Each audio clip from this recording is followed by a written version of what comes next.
তবে নক্ষত্র মৃগশিরার অর্থনৈতিক ভাগ্য ভালো যাবে। মৃগশিরার আর্থিক ডেভেলপমেন্টের সম্ভাবনাটা প্রবল পরিমাণে রয়েছে। আর্থিক ভাগ্যটা মৃগশিরার ভালো। মৃগশিরার চাকরির জায়গাটা ভালো, ব্যবসা মধ্যম। মৃগশিরা মাঝে, মাঝে ব্যবসা জীবনে ভুল করে ফেলেন। মাঝে, মাঝেই ভুল পার্টনার সিলেকশনও মৃগশিরাকে খুব কষ্ট দেয়। মৃগশিরার বর্তমানে আপস অ্যান্ড ডাউন বিজনেসের ক্ষেত্রে অনেকটা বেশি। একটু টাইম না দিলে কিন্তু এই জায়গাটা পুরোপুরি রিকভার হবে না। So you have to give some time regarding that. এই বিষয়ে যত সময় দেবেন, যত সময়ের অবকাশে আসবেন, ততটা পজিটিভিটি আসবে। নক্ষত্র মৃগশিরার। মৃগশিরার নতুন পরিকল্পনা করে এগিয়ে চলুন। দেখবেন আস্তে, আস্তে গ্রোথটা আপনার এমনিতেই বৃদ্ধিপ্রাপ্ত হবে। এর আগের করা কিছু ভুল সংশোধনযোগ্য।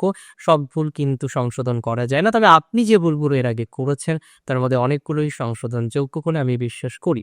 সো এই ভুলের বিষয়গুলো থেকে আপনার একটা প্রসপ্যারিটি, একটা গ্রোথ, একটা অপরচুনিটিস, একটা development that we can expect. এটা নিয়ে কোনো ডাউট আমার অন্ততপক্ষে নেই।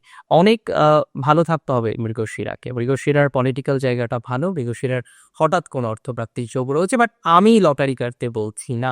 যারা কাটেন তারা বললেও শোনেন না, বারণ করলেও শোনেন না। তাদের হলেও একটা সম্ভাবনা থাকছে। ল রিলেটেড প্রফেশনে গ্রোথ অনেকটা বাড়বে মৃগশিরা।